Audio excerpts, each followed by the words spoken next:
اعوذ باللہ من الشیطان الرجیم بسم اللہ الرحمن الرحیم لم یلد ولم یولد ولم یکن لہ کفوا احد۔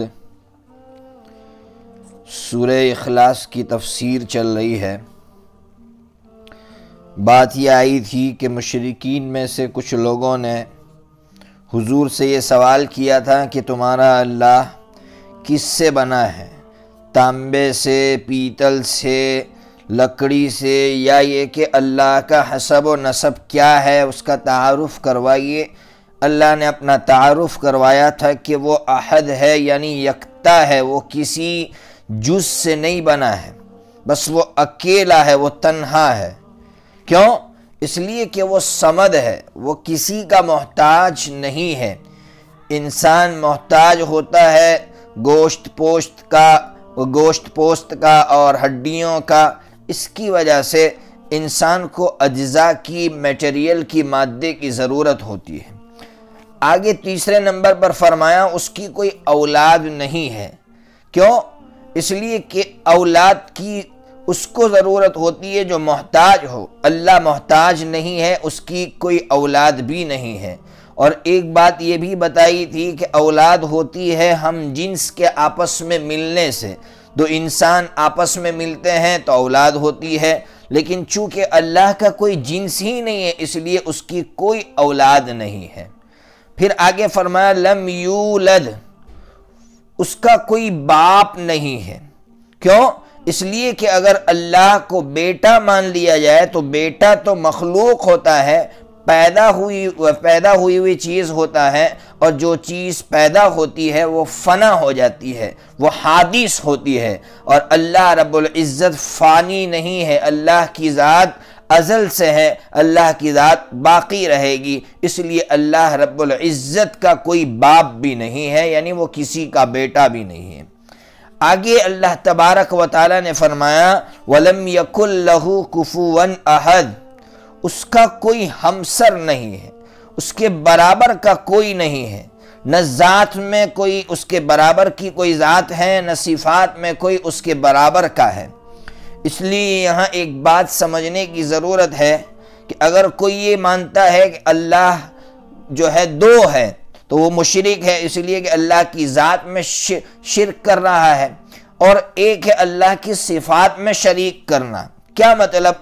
مثال کے طور پر کوئی یہ سمجھے کہ جس طرح اللہ تبارک و تعالی کسی چیز کے جاننے میں کسی سبب کا محتاج نہیں ہے، اسی طرح اللہ کا کوئی بندہ، مثال کے طور پر حضرت نبی پاک صلی اللہ تعالیٰ علیہ وسلم بھی کسی چیز کے جاننے میں کسی سبب کے محتاج نہیں ہے، حتیٰ کہ اللہ رب العزت کے بھی محتاج نہیں ہے، تو یہ شخص شرک کر رہا ہے۔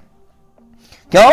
اس لیے کہ آپ قرآن مجید کھول کر دیکھیے، قرآن مجید میں آپ کو جگہ جگہ یہ بات ملے گی کہ جب میرے آقا سے کوئی شخص پوچھتا کہ آپ کو یہ بات کہاں سے ملی تو میرے آقا کیا جواب دیتے؟ آپ قرآن مجید کھولیے کہ جب وہ واقعہ پیش آیا تھا کہ میرے آقا نے حضرت حفصہ سے کہا تھا کہ میں نے آپ سے جو یہ بات کہی ہے آپ کسی کو مت بتلانا، لیکن حضرت حفصہ نے ماں عائشہ کو جب بتلا دیا، اللہ تبارک و تعالیٰ نے وحی بھیجی، وحی کے ذریعے جب میرے آقا کو یہ بات معلوم ہو گئی اور حضرت حفصہ کو بلا کر کہا کہ میں نے تم سے کہا تھا کہ یہ بات کسی سے مت کہنا، تو حضرت حفصہ نے سوال کیا تھا۔ کیا سوال کیا تھا؟ من انبأک ھذا، یہ بات آپ کو کس نے بتلائی؟ تو حضور نے جواب میں فرمایا تھا نبأنی العلیم الخبیر، مجھے اس اللہ نے بتلایا جو سب سے بڑا جانکار ہے، سب سے بڑا باخبر ہے۔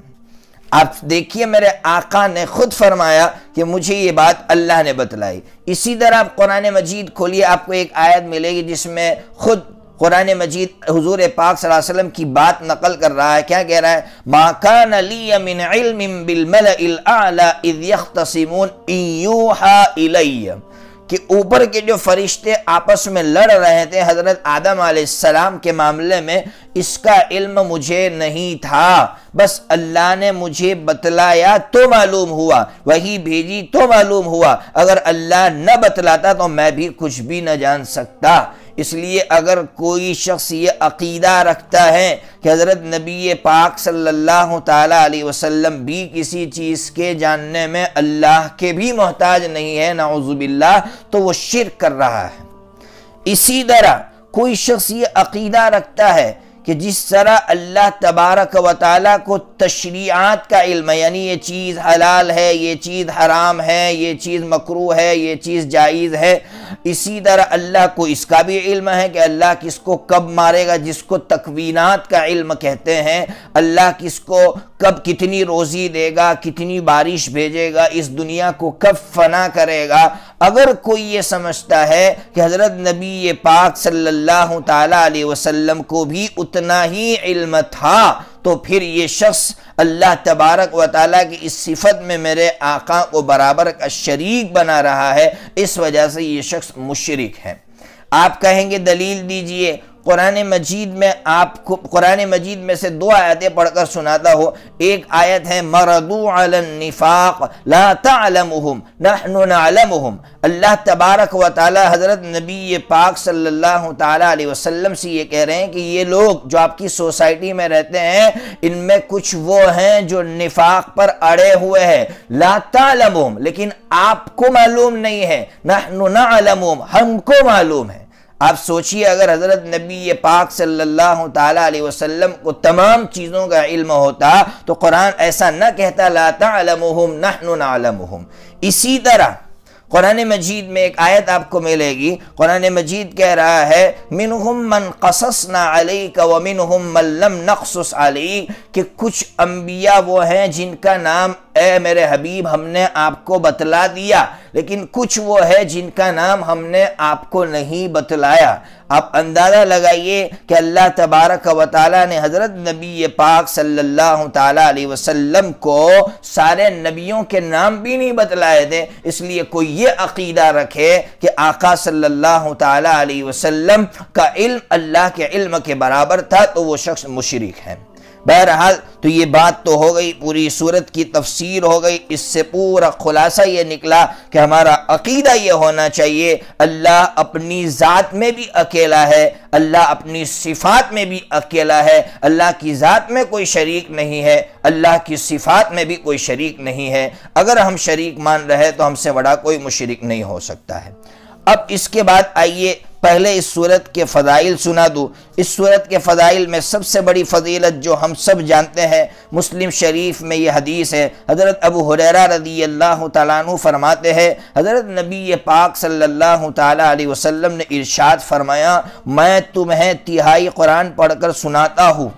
صحابہ کرام کو جمع کر کے آپ نے بات کہی تھی، اس کے بعد آپ نے قل هو اللہ احد پوری پڑھ کر سنائی۔ اس سے معلوم یہ ہوا کہ اگر کوئی شخص 3 مرتبہ پوری سورہ اخلاص پڑھ لیتا ہے، 3 مرتبہ، اس کو پورے قرآن مجید کا ثواب ملے گا۔ کتنی بڑی فضیلت ہے۔ لیکن یہاں درمیان میں رک کر لوگوں میں ایک غلط فہمی ہے، اس کا ازالہ کر دو۔ بہت سے لوگ اس سلسلے میں بہت کوتا ہے، جب یہ فضیلت سنتے ہیں تو وہ یہ سمجھتے ہیں کہ جب 3 مرتبہ قل هو اللہ احد پڑھ لیں گے پورے قرآن مجید کا ثواب ہے، تو اب قرآن مجید پڑھنے کی کیا ضرورت ہے؟ اس کو سمجھیے، یہ جو بتلایا گیا ہے کہ جو 3 مرتبہ قل هو اللہ احد پڑھے گا تو پورے قرآن مجید کا ثواب ملے گا، تو اس کو مثال سے سمجھیے۔ ایک شخص کی تنخواہ 10,000 ہے اور ایک شخص کی تنخواہ 30,000 ہے۔ دونوں سے یہ کہا گیا کہ دیکھو فلاں کام اگر تم کرو گے تو ہم تمہیں انعام کے طور پر اوپر 20,000 روپیہ دیں گے۔ 10,000 والے نے بھی یہ کام کیا، 30,000 والے نے بھی یہ کام کیا۔ جب 10,000 والے نے کام کیا تو اس کی کل تنخواہ کتنی ہو گئی؟ آپ کہیں گے 30,000۔ تو کیا کوئی انسان یہ کہہ سکتا ہے کہ جب یہ کام کریں گے تو وہ تو 30,000 والے کے برابر ہو گیا؟ نہ، 30,000 والے کی اصلی تنخواہ کے برابر ہوا۔ اس کی اصلی تنخواہ اور انعامی تنخواہ دونوں ملا کر اصلی تنخواہ جس کی 30,000 تھی اس کے برابر ہوا. اب وہ جو اصلی تنخواہ 30,000 والا ہے وہ محنت کرے گا, وہ انعام پائے گا, تو وہ تو کہیں اور آگے نکل جائے گا. اس لیے جو پورا قرآن مجید پڑھے گا وہ تو بہت آگے نکل جائے گا, اس لیے کہ پورے قرآن مجید تو میں انعامات ہی انعامات ہے. ہر جگہ سورہ کہف پڑھو یہ انعام, سورہ واقعہ پڑھو یہ انعام. اس لیے یہ سمجھنا کہ صرف قل هو اللہ احد 3 مرتبہ پڑھ لیں گے پورے قرآن مجید کا ثواب مل جائے گا. اس لیے پورا قرآن مجید پڑھنے کی کیا ضرورت ہے؟ بہت بڑی غلط فہمی ہے. اس لیے آگے آئیے, حضرت سعید ابن المسیب رحمۃ اللہ تعالی علیہ سے روایت ہے کہ نبی پاک صلی اللہ تعالی علیہ وسلم نے فرمایا, ترمذی شریف کی یہ حدیث ہے کہ جس نے 10 مرتبہ قل هو اللہ احد پڑھ لی اس کے لیے جنت میں 1 محل بنایا جائے گا. جس نے 20 مرتبہ پڑھ لی اس کے لیے جنت میں 2 محل بنا دیے جائیں گے.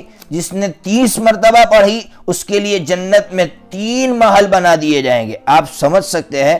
یہ سن کر حضرت سیدنا عمر فاروق رضی اللہ تعالیٰ عنہ نے عرض کی, یا رسول اللہ, اللہ کی قسم اس صورت میں تو ہم 10 مرتبہ یہ صورت پڑھ کر اپنے لیے بہت زیادہ محل بنا لیں گے. تو حضرت نبی پاک صلی اللہ تعالی علیہ وسلم نے فرمایا, ارے اللہ تو بہت بڑا داتا ہے, اللہ بہت دینے والا ہے, جتنا عمل کرو گے اس کے پاس اس سے بہت زیادہ انعام ہے. یعنی اللہ کے خزانے میں کوئی کمی نہیں ہے.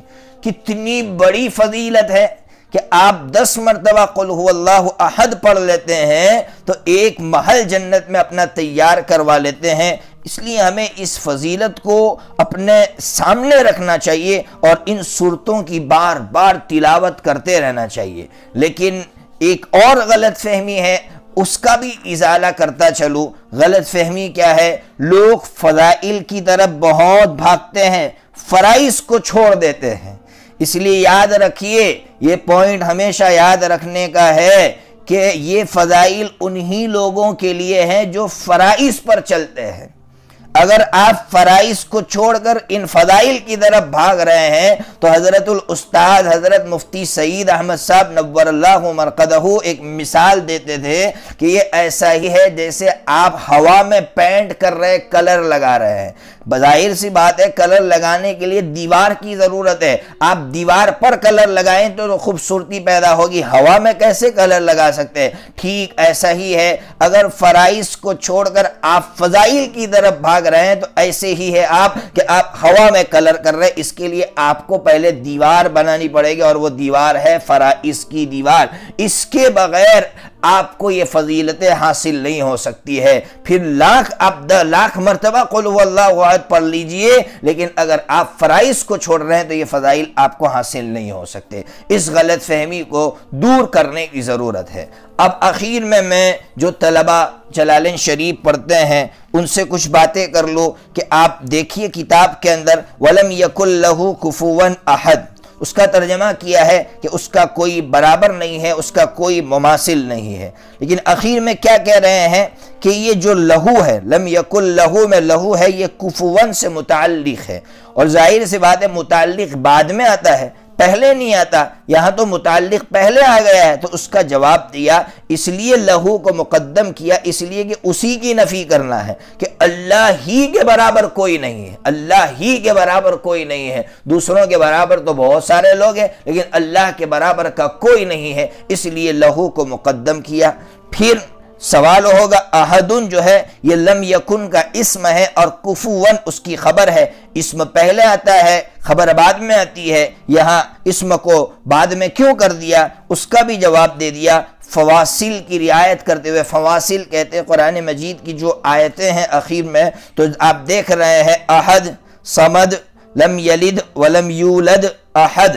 اگر قرآن مجید کفون کو بعد میں لاتا تو فاصلہ برابر نہیں رہتا, ٹوٹ جاتا. اللہ تبارک و تعالی ہمیں ایسا عقیدہ نصیب فرمائے, ہر حال میں ہمارا یہ عقیدہ ہو کہ اللہ اپنی ذات میں اور صفات میں اکیلا ہے. وآخر دعوانا ان الحمد للہ رب العالمین.